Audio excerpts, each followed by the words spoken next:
Welcome to Next Economy Now.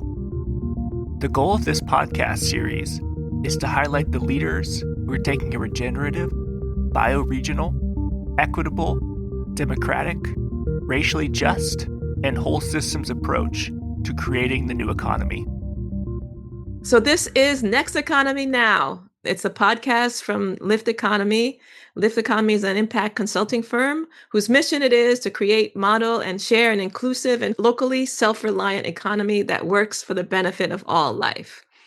In this interview series, we highlight leaders who are taking a regenerative, bioregional, democratic, diverse, transparent, and whole systems approach to using business as a force for good.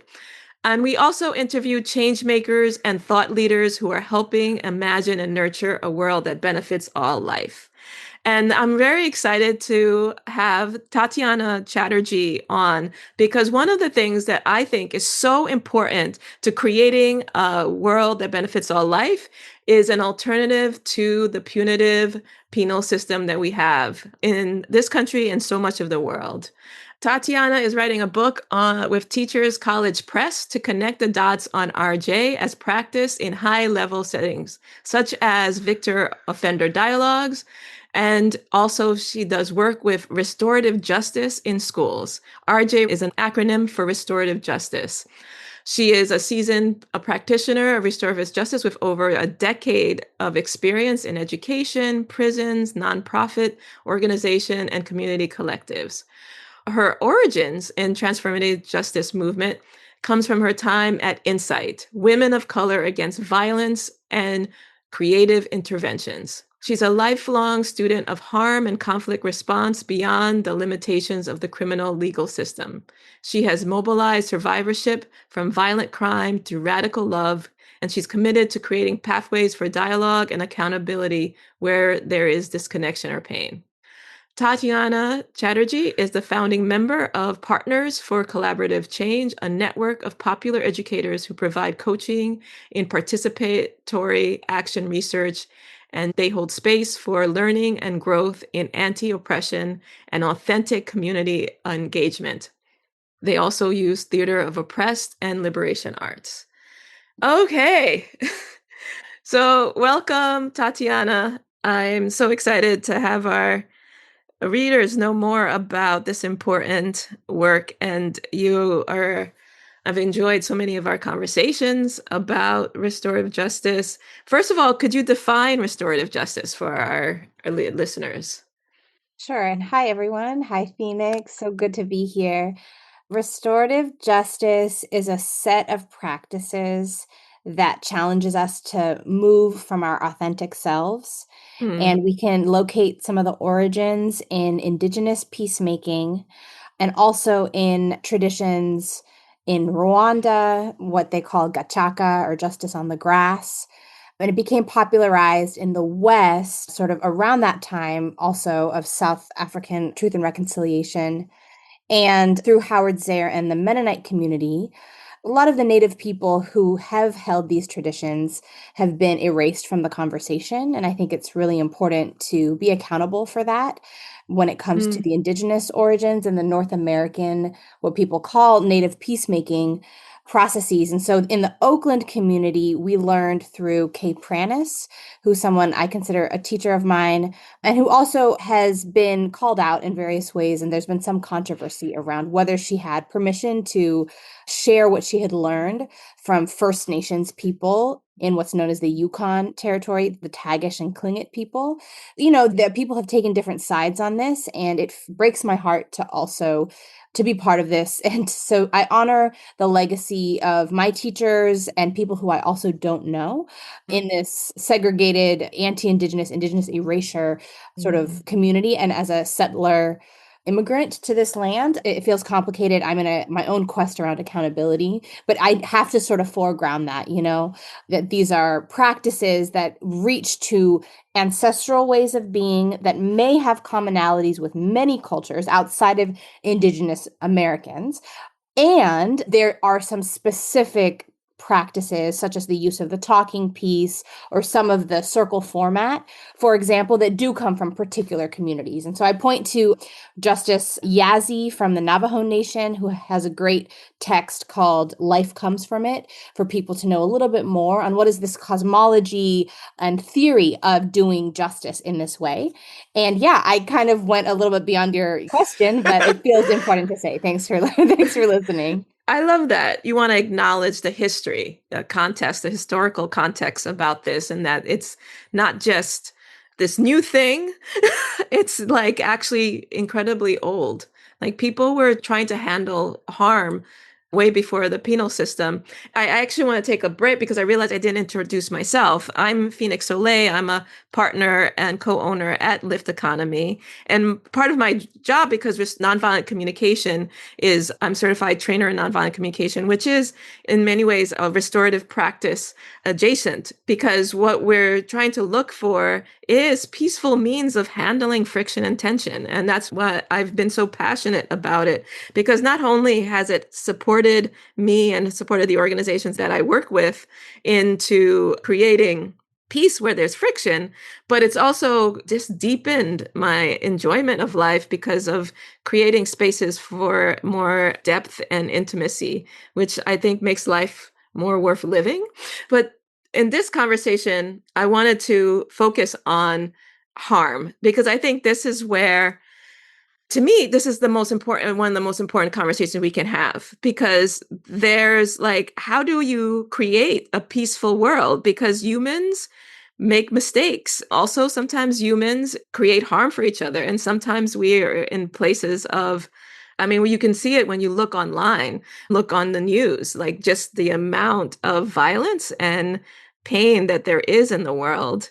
And I think it's so inspirational to know that there's ways of healing it that isn't about creating more harm. And I'd love to, if you could give an example from your work, like what is possible with restorative justice, or actually, maybe this is a good time to describe victor offender dialogues. Yeah, sure. Well, thinking about harm, a lot of the work in restorative justice is looking at interpersonal harm. Mm. And I think that also many of the people in my community take that to understand that there are origins in historical and intergenerational harm and oppression in pretty much every encounter that we have in the society as it is structured. And since I started by speaking of Indigenous origins, I want to also name, well, that is a historical harm, I think, of the restorative justice community. And the reason it felt so important to foreground it is to say that the way that circle traditions are practiced in Indian Native communities is really different than how it looks like in a lot of the spaces that I'm part of, which are sometimes professionalized, definitely part of nonprofits and also institutions, including prisons and juvenile detention centers, which we'll talk about. And that this is just like something to grapple with and to really think about, how has it been that these tools are professionalized, and how can we stay, for me, in solidarity with people who are experiencing ongoing theft of their land and culture. Here we are, in California, in the Bay Area, on the unceded territory of the Ohlone people who are here still fighting. And one thing that's not talked about enough is the California genocide, of how many hundreds of thousands of Native Californians, or what they weren't Californian, right? And yeah, just to say, there's so much that I think RJ has the potential to heal, because there is space for everyone's voice to be heard. And that to do so, for me and for how we are, it happens simultaneous to the capitalist norms and structure of our society that is completely antithetical to RJ. So one of the things that I'm addressing in my book is how to do healing work, how to tap into vulnerability and strength and wisdom and peace and connection, and how to do that in the midst of a society that doesn't believe that this should happen, and a society that extracts, a society that is based on transactional relationships, not human or heart-centered relationships, and how to tap into the softness that we have and that heart muscle of empathy, but to do so with our eyes wide open, knowing that we also need to be dismantling the systems that harm us collectively, and that we shouldn't give up on restorative justice. And it's a careful negotiation. And I think, Right. yeah. I love what you're saying. And I'm thinking about some of the listeners who are completely new to this topic, who don't even know the beginnings. They've spent their lives thinking that, okay, someone does wrong, we punish them, we put them into prison. This is one of the ways, this is the only way that we have in order to make a better world. And I wonder if we could give them an example, like, of what is possible and all the ways that the punitive system actually creates more harm, that imprisoning people actually isn't a very effective way of handling a crime. Yeah. Mhm.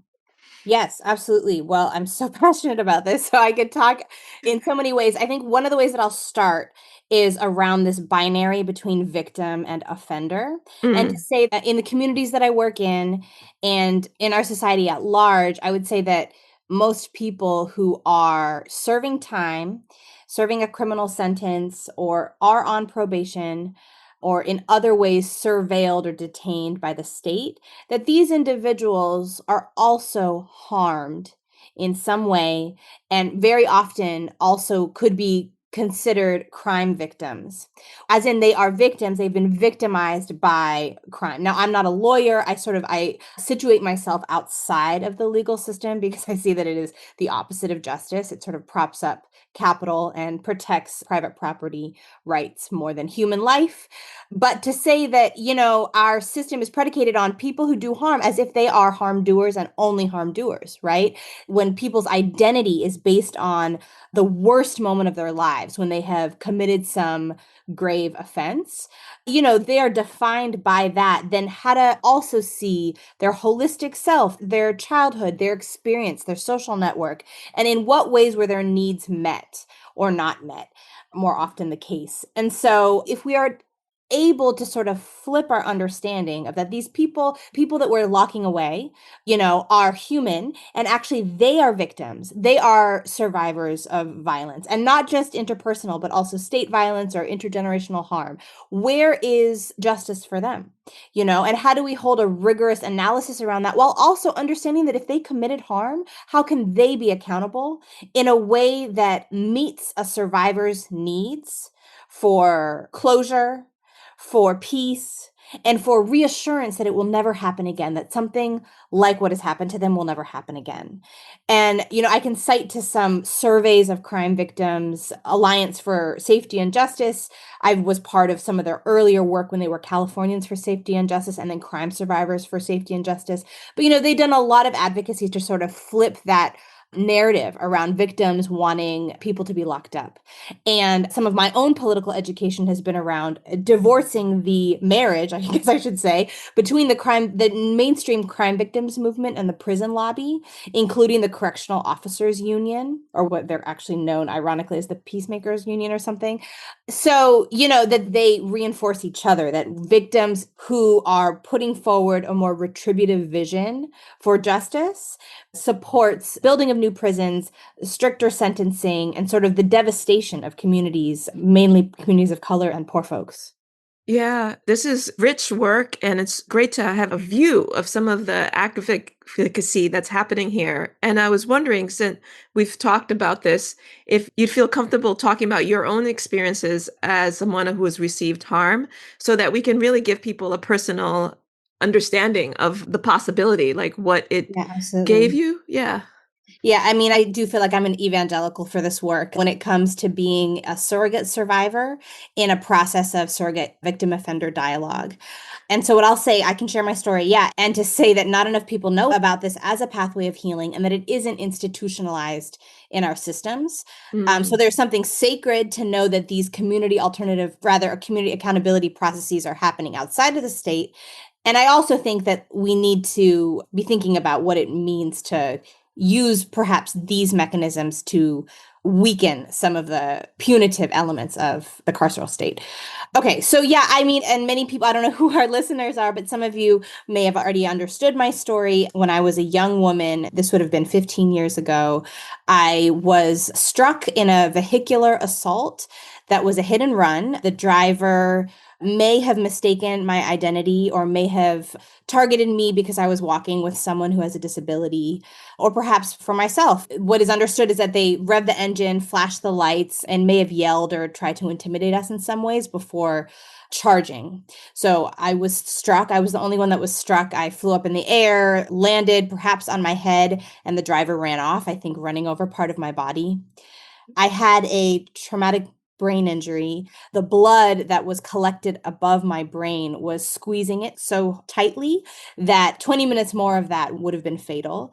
And many people without access to an ICU would have died.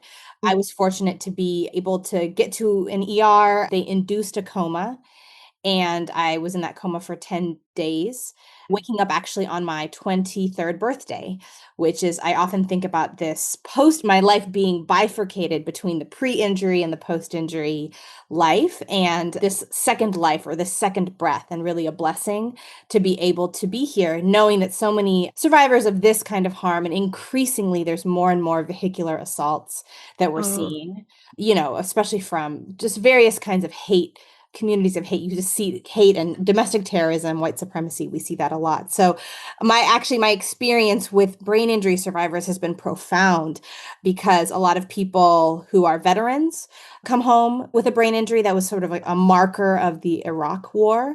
mm, And many football players have repetitive concussions, which can also be similar to a traumatic brain injury.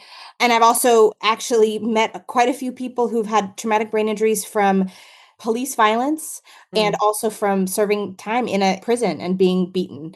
So that's been profound to understand the violence that exists around us, and to see that brain injury, which is often an invisible disability, is more in our culture than we know. It's more present than we are immediately aware of. Yeah, and I'll just say, I don't know how detailed, but just to say that, I went through rehabilitative therapy, speech, occupational, physical, This was and devastating to your life. oh, yeah, absolutely. I mean, also threw me into this financial crisis just as I was trying to start my life, sort of after college or gaining some independence, which was immediately stripped of me.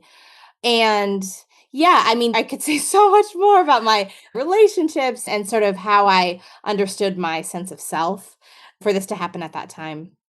Yeah, one of the questions I have is, because I imagine, was this before you ever heard of restorative justice? Was this, I mean, like, did you have like traditional ideas of, or maybe natural Yeah. ideas of revenge, of like anger, of helplessness? No, I mean, so that's where I think skeptics might be like, oh, she was already politicized beforehand. I mean, I had just met Mimi Kim before I got injured, and she's the visionary behind Creative Interventions, looking at alternatives to the criminal legal system for survivors of sexual violence.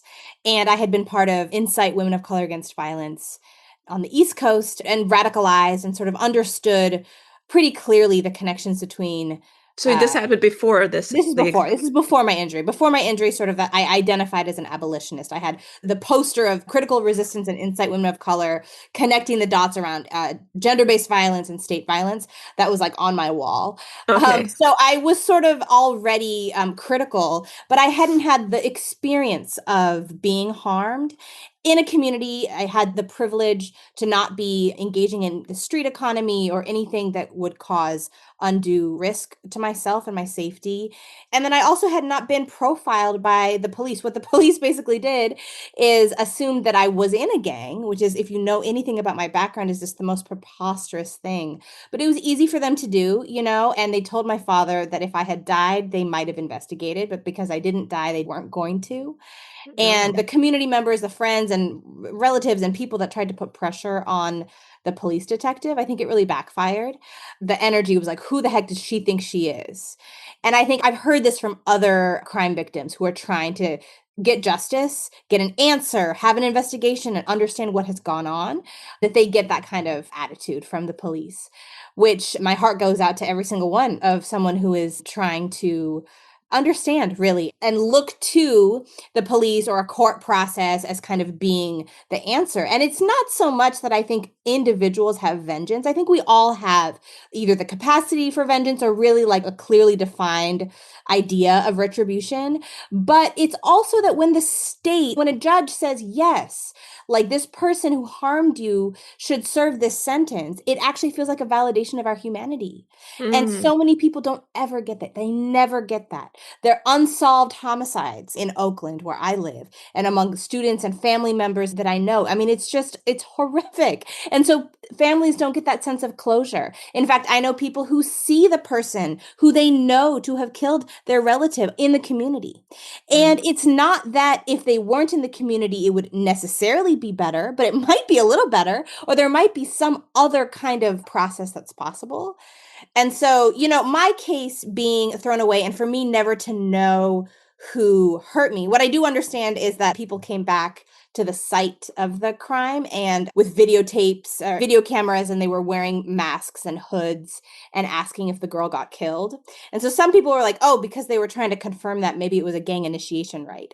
And this is just so far from my understanding of the world, having never been in a gang or sort of recruited into it, and knowing anybody in my family, in my blood family, who's been involved like that. So, there were potentially leads that the police could have taken. And of course, camera or surveillance footage, whatnot.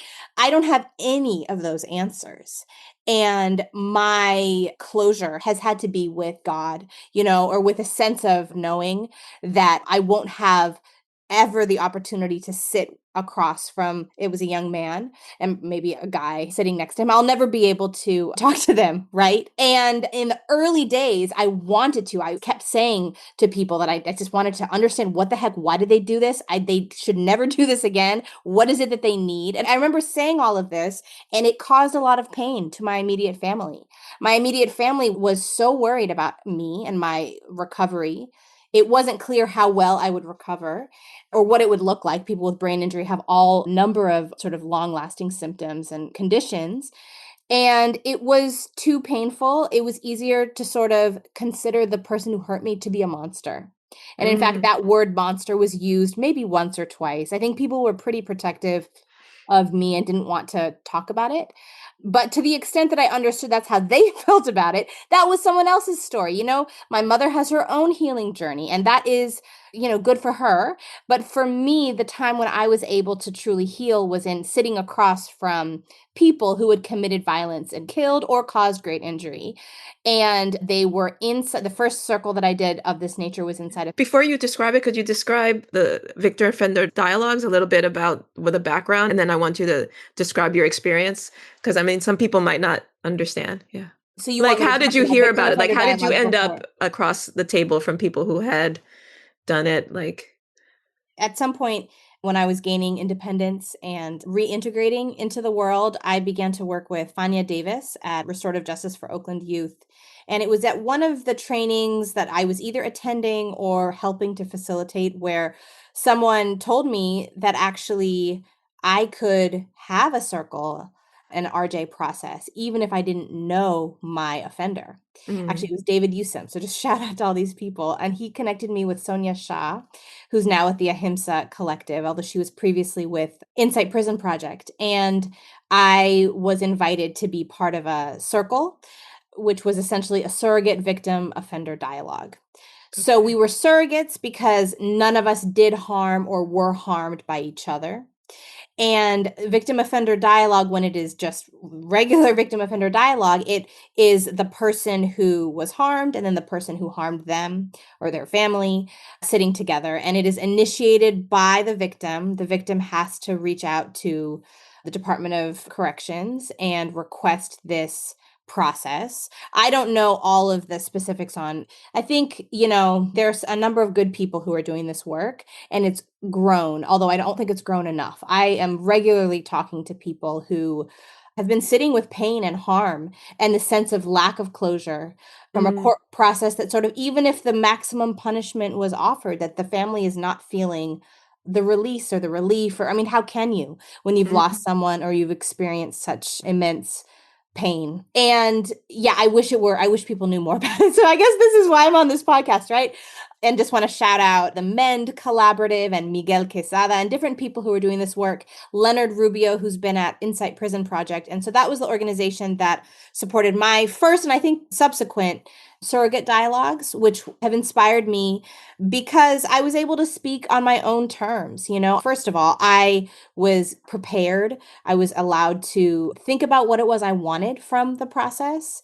And the facilitator in that first instance, it was Sonia, and later it's been Monique and various wonderful people, Rocky Holman, people probably Phoenix that some of you might know. But they make sure that all parties are ready to engage in a way that centers listening and openness to the other person's perspective. So it doesn't become an interrogation or about fact finding, or there isn't kind of a singular expectation of how anybody might show up. And in the case of the offenders or the people who caused harm, they only do this after a year or longer of preparation. And they go through intensive curriculum and exercises to understand what happened and how this has happened, what messages they learned as a young person, in what ways was their power taken away or power was used over them. And they begin a process of accountability that actually begins with self-love and self-forgiveness. To be able to sit in your own flawed humanity and accept yourself and understand that there were some things out of your control, and yet there were some things in your control. It bolsters this ability to be accountable and to accept responsibility. In restorative justice, taking responsibility and really owning up is at the core. And for me, it really unlocks a lot of the magic that RJ has to offer. And if you think about our criminal legal system, you are discouraged from taking responsibility, even if you know that you did it, even if you believe that it would make it better if you admitted it. You are discouraged. You are sort of prohibited from saying, yes, I did this, because you either plead guilty or innocent. And pleading guilty can lead to detention, torture, separation from your family, and all kinds of other drastic consequences. So that there isn't that nuance of like, yes, I did it. There was a reason for it, and I still know that it was wrong. Or I did this, but you have to understand this backstory of what was going on at the time.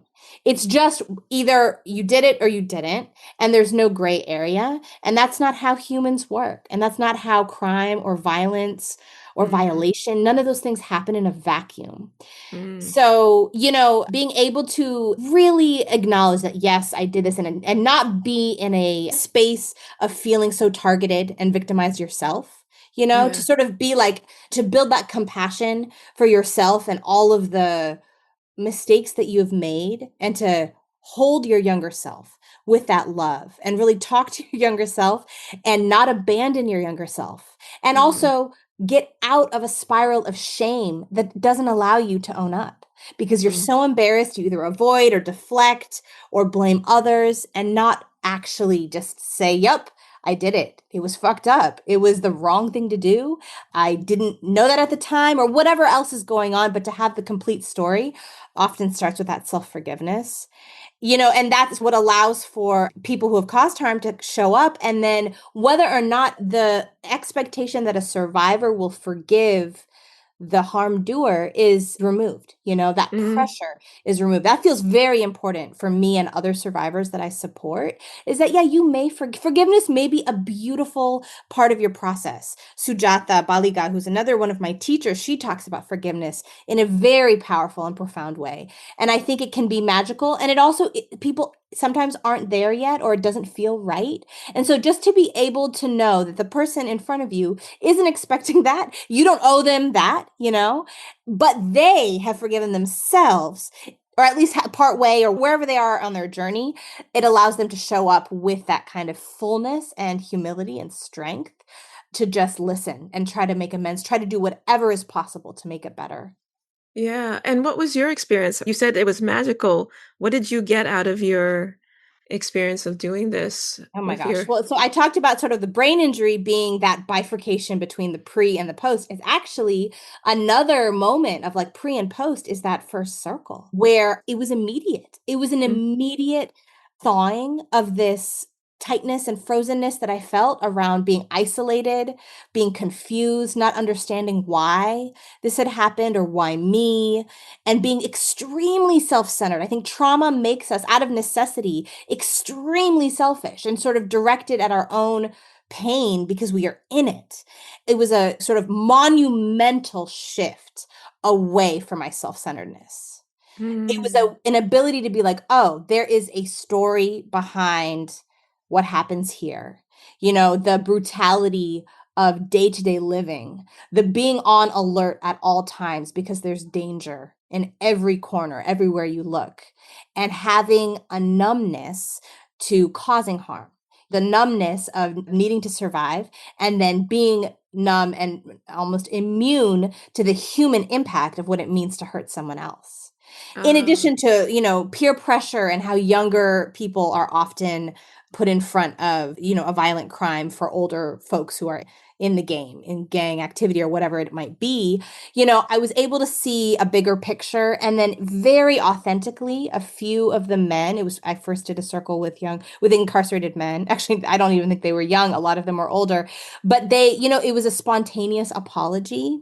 I remember an apology on behalf of one of the man's younger selves who had done something reckless and not thinking about the full scale of it or scope of it. And he really took it as a gift. Like my story was a gift. And I could say what I wanted. I could actually say, I wanted to talk to this person. I wanted this to never happen again. And they held it and they held my story, not my mom's, not the hospitals, not the police. It was me, you know? And they saw it as a gift. And another man apologized just on behalf of young men, you know, on behalf of the person who harmed me. And it's just, you know, an apology isn't everything. When I work with students on what repair looks like, you know, sometimes apologies don't mean a lot, but it can also be very powerful, especially when it's done in a context of understanding and mm. patience. And so what It's happens after in they listen to you. It's not this apology out of nowhere. Sorry that happened. It's after they heard you and really understood what impact it had on your life. Yeah, exactly. And I think in this instance, there was no script, you know. Mm, The survivors generally go first to share their statements or their experience. Actually, it's usually not written. There might be some prompts. mm, And then after that, the men or the people inside get to share their harm impact statements. Or I guess it's called a crime impact statement. I've also undergone this curriculum as a participant. So Malachi, who you know, and mm, Richard Lindsay, also two formerly incarcerated men and leaders in RJ, they circled up with a bunch of practitioners who had never served time inside of prison. And we got to experience the rigor of this curriculum. I had to write my own harm impact statement, which I uh, wrote. And it was by the time I had to read it to the group, I was just shaking. I was so nervous. It was the hardest thing I've had to do. And it was a light bulb moment, right? For like what it is for people in prison who are also doing that. I mean, regularly people are so scared and nervous and excited, but also very scared to share and to be vulnerable like that. And often we'll think that, like, oh, a survivor is going to come and already hate me. They're going to hate me. They're going to think I'm a horrible person, that I'm irredeemable, all this and that. And that's the message that society gives. And so to be able to flip that is also a gift, you know, to be like, no, I'm here to listen.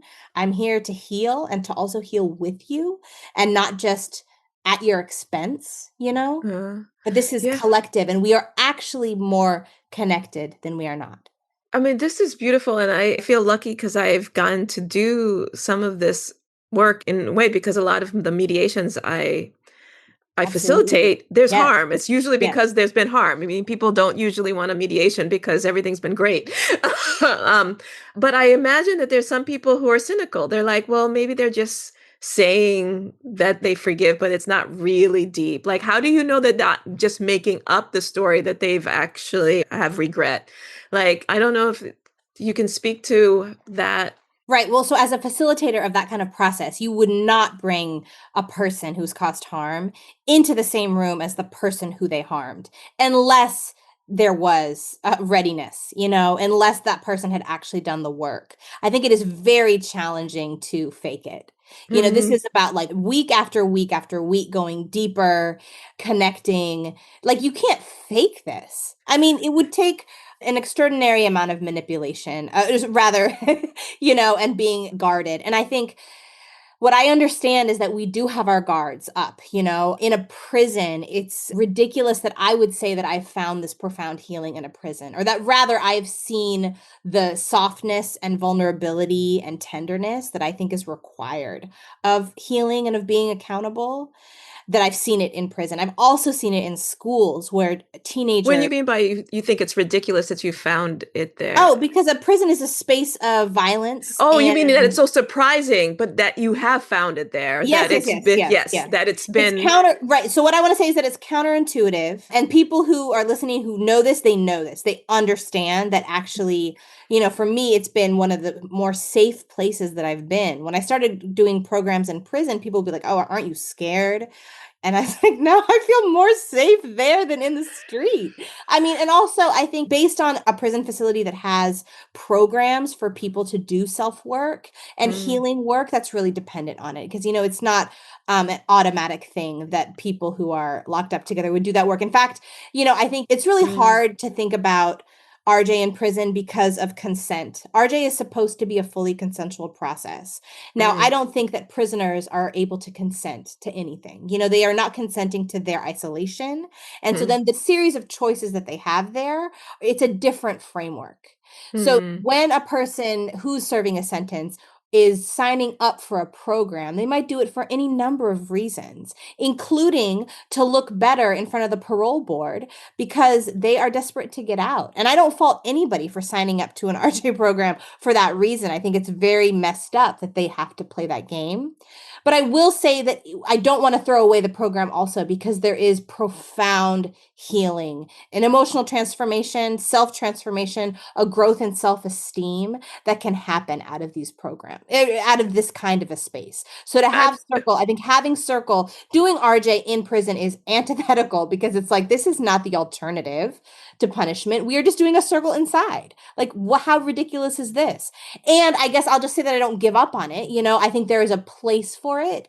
And that it's sincere. It's like, yes, some people might have come, part of their reason is to support their own, being able to leave. And it still requires rigor. And it's not like you said, it's like a year-long program. And you have these facilitators who are asking you questions, who are like really putting their energy into helping you search inside of yourself. Yeah. And I would just say that we should be working towards a society where there is no prison. And part of that also, I think, means being emotionally rigorous in terms of accountability and in our relationships from when we're young and through adolescence and transitional age years to build up the capacity to make it right, to be good with each other and to operate just on a human level in a way that's more harmonious, and to do so before the open door, the prison, which anybody can enter. My colleague and teacher, Lucia de la Fuente Somoza, talks about it's not a school to prison pipeline. It's an open door. Anybody could, with the right circumstances, you're invited in. More people than should be there are in prison. And so how do we build the emotional skills to navigate high stress environments, to not be moving from a place of activation from the various triggers and trauma responses that we have? Like, what does it mean to build that up, have self-love and self-forgiveness for ourselves as youth? And that's what this book is, actually, if I could just go there for a moment, is to transfer the lessons from deep learning in victim offender dialogue, victim offender education, reconciliation, other processes around high level harm, to transfer those learnings into social emotional learning and curriculum in schools so that we are digging deep and really activating and touching in with the core parts of ourselves. Even if the students that I work with don't have a criminal record and perhaps have not done grave harm, in most cases, vast majority of cases, have not committed serious harm, they know about harm happening. They're afraid of harm happening. They may be actually victimized by harm that's happening. And so when we take those stories and unpack it and say, what are the ways that someone might be able to redeem themselves, or what needs to happen for that person to make it right, or what could have been different in their upbringing or their social conditioning so they never caused the harm in the first place, taking these high level scenarios, studying them, and really developing more literacy on repair, on healing, and being in community in ways that are accountable to ourselves and each other. Yeah, I appreciate this because I did work like a facilitated groups in juvenile hall, and I saw young people when they had enough of circles and support, they would come to these realizations on their own where they were like, I just don't want to be a gang member anymore. I really see that there's been generations of this happening in my family and I want to make a change. And what you're talking about is that you want to bring, why is it that that person was lucky enough to find it in juvenile hall and it's unfortunate that it was there, but how do you bring this work? Because one of the things that I'm hearing that is passionate about is that people are created, like they're just not just, people are a co-creation of what's inside of them and what's inside of society. If we're just punishing people, we're not actually giving them the things that humans need in order to become their best selves. Right. And that's part of what's happening with their curriculum.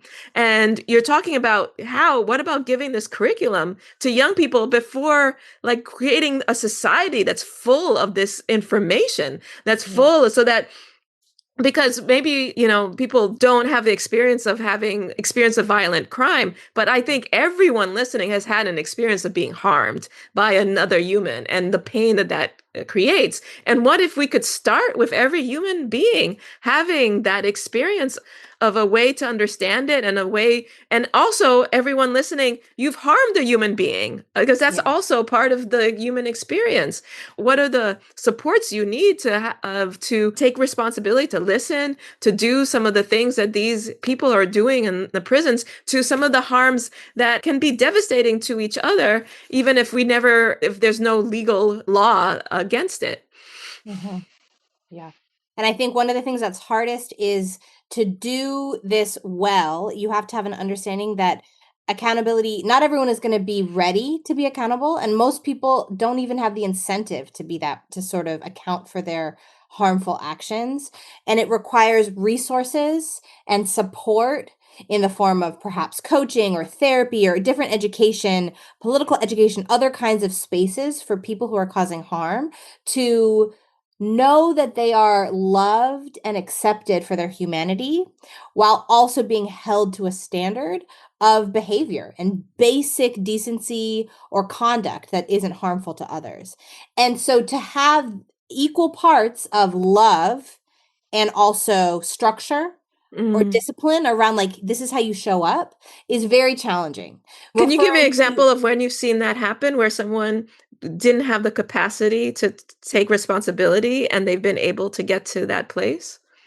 oh, yeah, definitely. Well, I mean, there's been instances working with young people where, well, I don't know if I should really share this story. Well, let me just explain what I'm talking about is this thing called the social relationship window, which Dorothy Vandering came up with. And a lot of folks use this to sort of say, most often in our society, we see a high level of punishment, an authoritarian top-down response to harm, or we see permissiveness where it's like, oh, this person is so marginalized that of course they behaved in this way and they kind of let it happen. Or there's neglect where we don't care about what has happened, either the survivor of the harm or the harm doer. And so those are three areas that are typical, and that it's the hardest to get to a more restorative approach where you're working with someone to help them to understand. And I think, yeah, I mean, in terms of an example, there's so many examples of the opposite. I thought that's what you're going to ask me was a person who is not ready to be accountable. And I think that happens a lot, where someone has enough of an idea of themselves and moving in the world that they can deflect the harm and not be called to account. And their loved ones can also just be, enabling the harm to continue happening.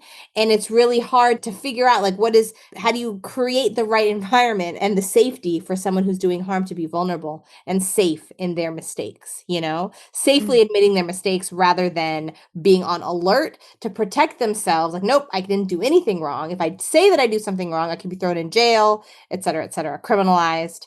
So, yeah. Yeah. Yeah.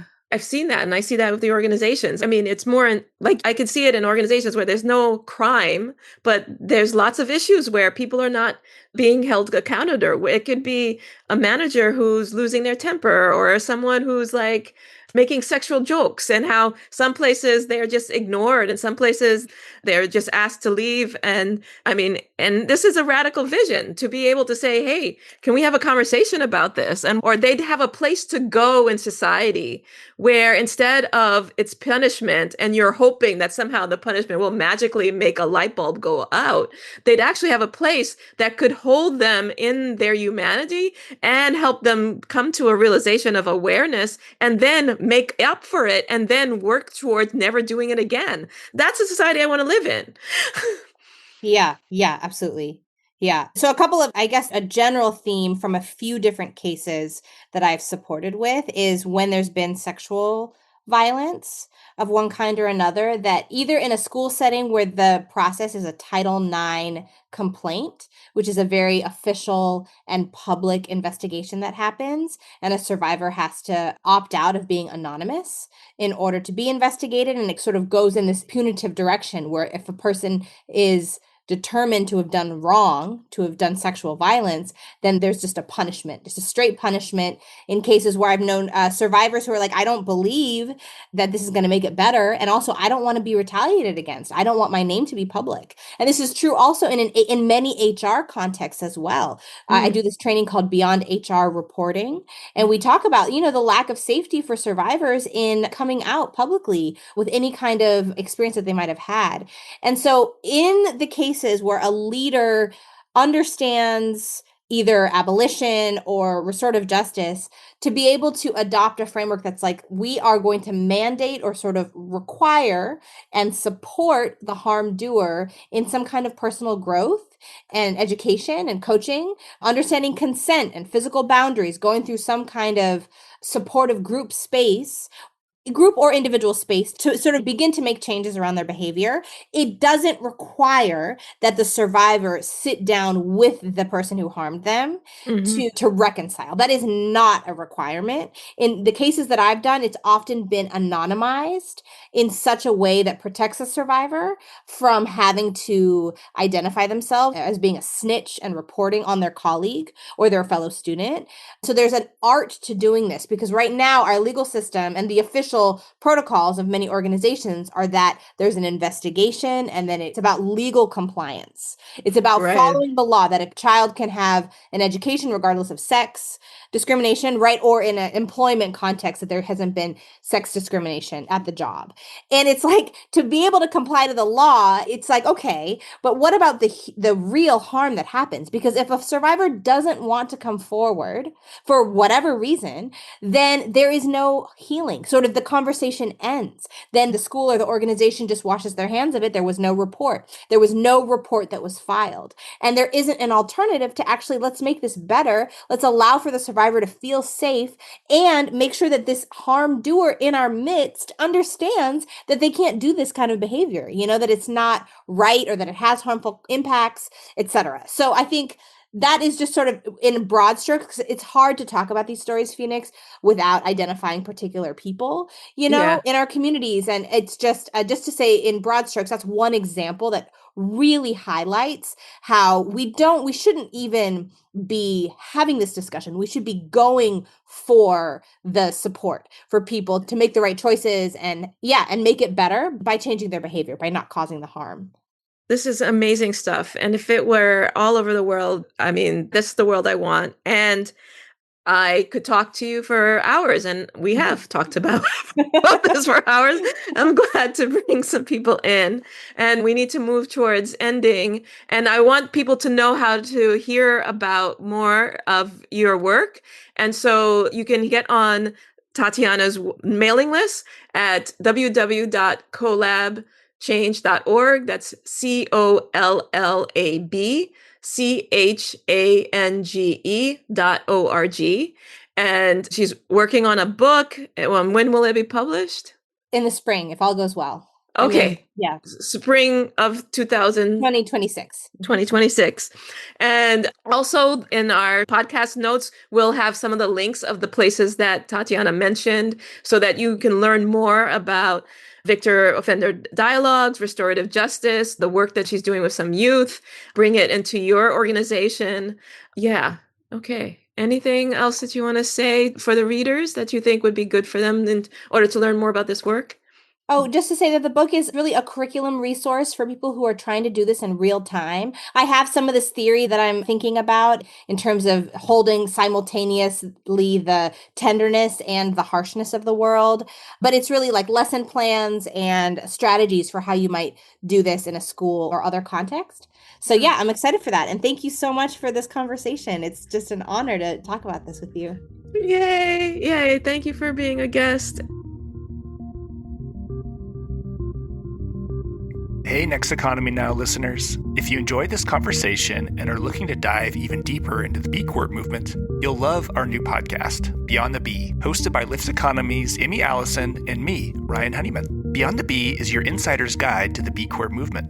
You'll learn about the new B Corp standards shaping our community, how the B Corp movement is navigating the various tensions and challenges of growth, and how businesses like Patagonia are putting their commitments to people and planet in practice. Check out our latest episodes and free resources at lifteconomy.com/beyond.